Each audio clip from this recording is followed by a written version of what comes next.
Okay, yesterday we started the dinim of tzitzis. There's an interesting different custom between Ashkenazim and Sfardim. Ashkenazim, the minig is, they start putting on the Tallis Gadol when they get married. Sfardim have the custom, they start putting it on from Bar Mitzvah already. When they become Bar Mitzvah, they start already wearing Tallis. Just two different customs. The poskim write, what's the source of wearing a tallis, after you get married? So they bring down, because it says, Gedilim tas halacha, it's in the parasha of Kiseitzi, it says you should make tzitzis, and later afterwards it says, Ki yikach ish isha, if a man will take a woman and marry her. So they say the source of the minig is that because the pasuk puts the inyan of tzitzis next to getting married, so therefore they say the custom is to wear it when they get married. So the question is, another interesting thing, about wearing the garter. So last time we discussed, a few times ago, we were discussing in time of the Gemara, it was a biblical obligation basically to wear a garter, because he used to wear one long robes, and they need a separation between the heart and the lower parts of the body, that it shouldn't be liber yireh se'erva. So then they were actually halachically mandatory that you had to wear a garter.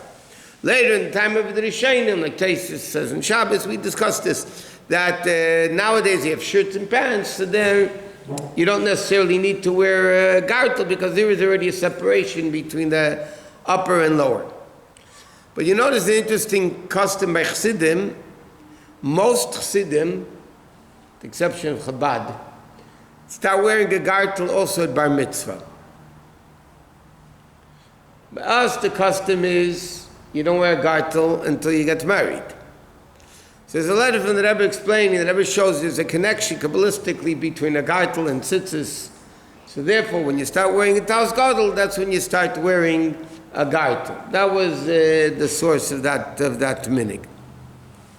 Okay, another interesting thing is that there are many poskim that hold, in fact the Shalach Kodesh writes, that you have to, when you have a tallis and you don't know what's the top and what's the bottom, because they're exactly the same. Many talisim have, even if there's not silver or gold, but they actually have the bracha or a piece of material that they know the difference between top and bottom. So it says, the Shalach brings down, the Magen Avraham brings down the Shalach that says that you should have know the difference between top and bottom. In other words, you should always wear the top on top and the bottom on bottom. Okay? You have a similar din by the kroshim of the Mishkan, the boards, they also have to be put, you couldn't put them upside, one day like this, one day the opposite way. They always have to be standing in the same position. So there's the Magen Avraham brings down the Shalach that, you should wear it, and we're making a atara, a crown, that you should know exactly, which one's the top, which one's the bottom. The Arizal wasn't careful in that. The Rebbe also brings down, the Arizal wasn't careful with that. But the minig in most places today is that you make sure the top of the tallis is always the top and the bottom of the tallis is always the bottom. Now, as we know, Chabad doesn't have ataras on the talisim. Ataras, actually, if you ever see the silver ones, the golden ones, some are a few lines, some are more, very expensive, by the way. So, why doesn't Chabad do it? So there's two things about that. In the Chassidish stories, it says that when Alter Rebbe was taken into prison for Yutas Kislev, the Chassidim needed money to get Alter Rebbe out of prison. So all the Chassidim had ataras, silver crowns, and they all took them off to sell, to raise money for the Alter Rebbe's getting him out of prison. And after the Alter Rebbe, they just never put him back on. But this is similar to another, but the second reason, which is the main reason, is there's a mitzvah. Why do you have a Torah on the tallis? Not only to separate between top and bottom, because then you can have a thin little strip, whatever. There's a concept called Hidr mitzvah. Hidr mitzvah means beautifying a mitzvah. Like many people, we were learning sukkah, but the dinim of sukkahs, many people would put noise sukkah, the decorations in the sukkah to beautify the sukkah. Many people would put an atar on the tallis to beautify the tallis. In Chabad the minig is, the Rebbe explains in about Sukkah, about different places, that Hidur mitzvah, beautifying the mitzvah, is not by adding something external to the mitzvah to beautify it. The beautification of a mitzvah means you buy a nicer tallis, you buy a better pair of tefillin, you put up a nicer sukkah, that you're not, in other words, the mitzvah is beautiful enough by itself that you don't need to add anything to beautify it.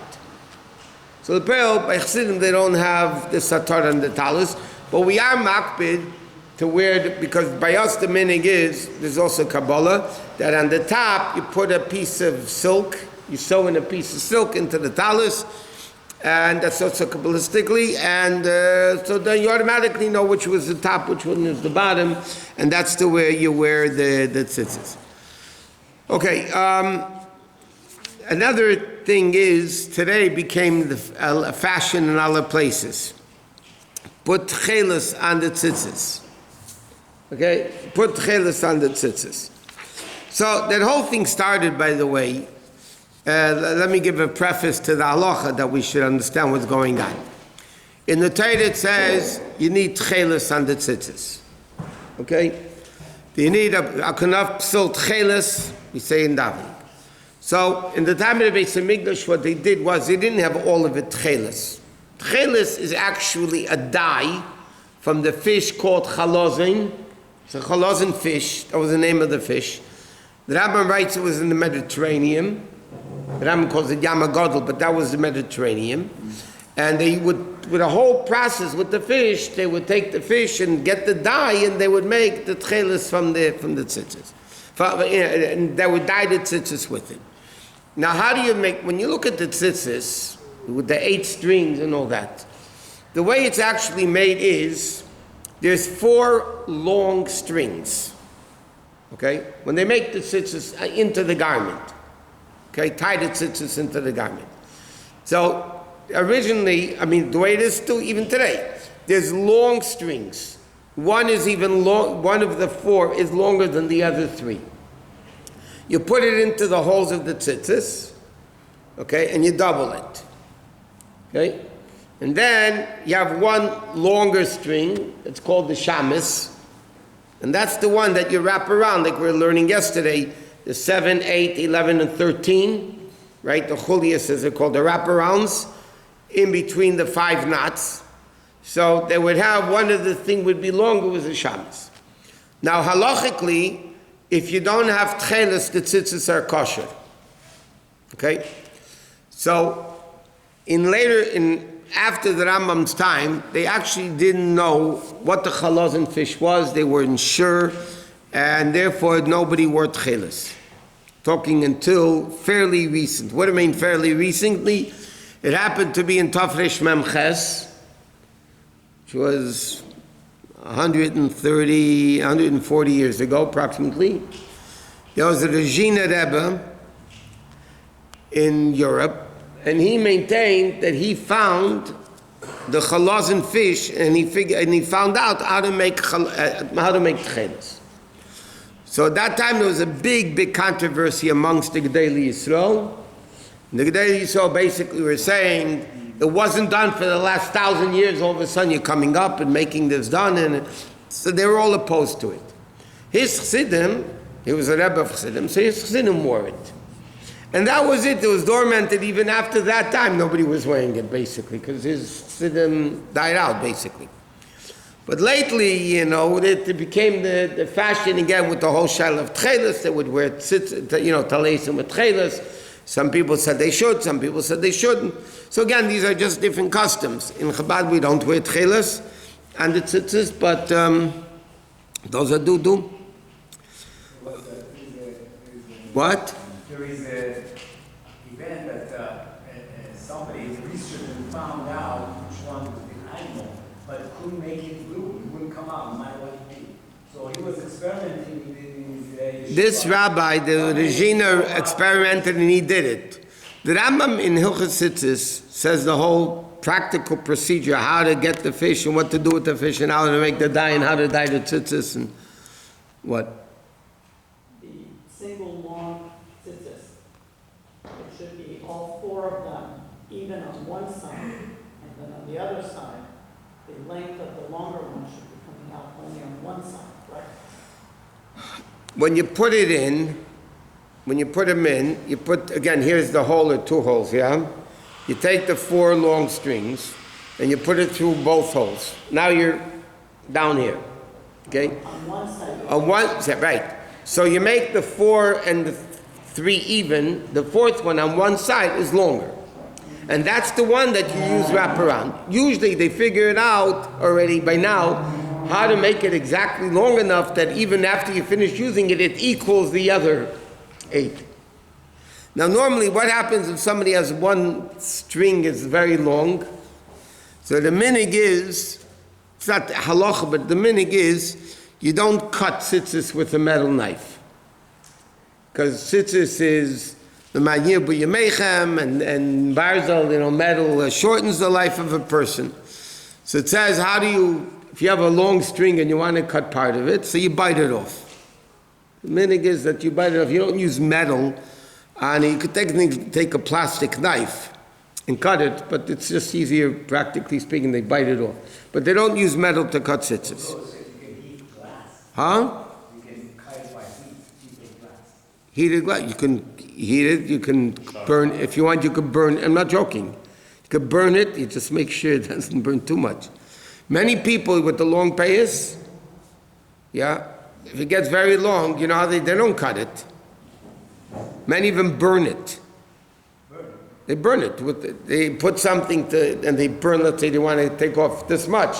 So they put something to block the fire and they light it and then that's how they do it. They don't want to cut it with a knife. What? No, the payas.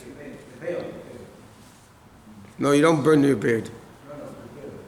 What?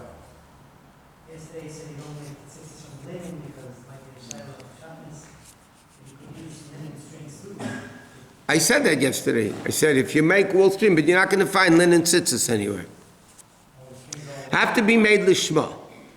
The tzitzis have to, not so much the garment, the tzitzis, the strings, have to be woven lishma. In fact, the machlekes and halacha, do you have to think it, or is it thinking enough, or must you say it lishma? So another machlekes and halacha. But that you won't find today anywhere linen strings. No. Are you allowed to put wool strings on the garment? For tzitzis, yeah. It's Rashi and Chumash. Dilim tasalacha, and then it says they still be shatnes. No, I'm saying they still be shatnes. So the Gemara learns what's the smichas that you can. But the problem is, if you're wearing tzitzis, let's say at night, then it's not a mitzvah tzitzis anymore. So then you'd be over shatnes. If you're wearing tzitzis when it's not a mitzvah, and we'll get to that in a minute. Let's talk about. Huh? Talis gadol, yeah, but and what happens if you wear it? The linen of Tallis if it touches a wool suit jacket. No, touching is not a problem. Well, you're not worried that any wool thing? Halachically, you can wear a linen shirt and a wool jacket. It can be intertwined, but a separate garment it's not an issue. Okay, what happens if somebody? We learned the other day that you don't wear a tallis in the bathroom. We learned you don't wear a gartel in the bathroom, you don't wear a kittel in the bathroom, you don't wear a tallis in the bathroom. Not because it's forbidden to wear a tallis in the bathroom. There's no kedusha in a tallis. Just like if you wear tallis cotton under your shirt or over your shirt, you can go into the bathroom with it. Technically, you would be allowed to go into a bathroom with a tallis. It's relevant to understand this because this makes a difference in the bracha. So, why don't you wear a tallis in the bathroom? So it says in halacha, a garment which is designated uniquely for davening, it's not nice to take it into a bathroom.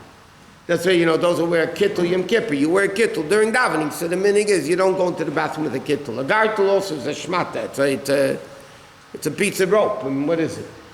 But because you use it only by davening, so then you don't take it into the bathroom. So what?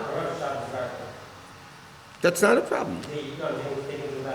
It's not a problem. You wear it during the street? Is that what you want? You're not wearing it only for davening. So is it davening? There's no problem. If somebody wears a gartel the whole day, the Chassidim, they wear a gerer. I mean, a lot of these guys, when they're learning, they wear a gartel the whole day. That's not miyuchad l'tefillah. They wear it mamish the whole day. So they can go into the bathroom with it. People also wear Tallis the whole day on Shabbos. Huh? People that wear Tallis on Shabbos the whole day. No, a whole day. Kiddush, you say Kiddush. That's part of davening. It's a continuation of davening. Nobody, Kiddush is a continuation of davening. because no, you're going straight from davening to the kids. When they go home to eat the meal, they're not wearing the talis. A lot of times people walk home with their Tallis in. But I'm saying, because they don't want to leave it in shul, they want to take it home. But what's a talis? I'm trying to take it out. A talis is made for davening. And a gartel. A garter also you only wear during davening. And how can you take it? Because when you go home, you take off your garter. So how can you go into the bathroom with You don't go in the bathroom the with it. Shabbos? You can't do your Shabbos gartel. You can't go into the bathroom. No, a garter that you wear during the week over the jacket for davening, you don't go into the bathroom. The Shabbos one as well, right? Yeah, there's no difference. A garter that you wear under your over your talis cotton, let's say, just to keep it straight, like we were learning the other day, so that you go into the bathroom with. It's not a problem. Anyway, therefore, like this, it's late. If somebody goes into the bathroom, so they take off the talis. Now they finished the bathroom. Now they're in the middle of davening, so they want to put the talis back on. So you don't have to make a new brach on the talis. Why not?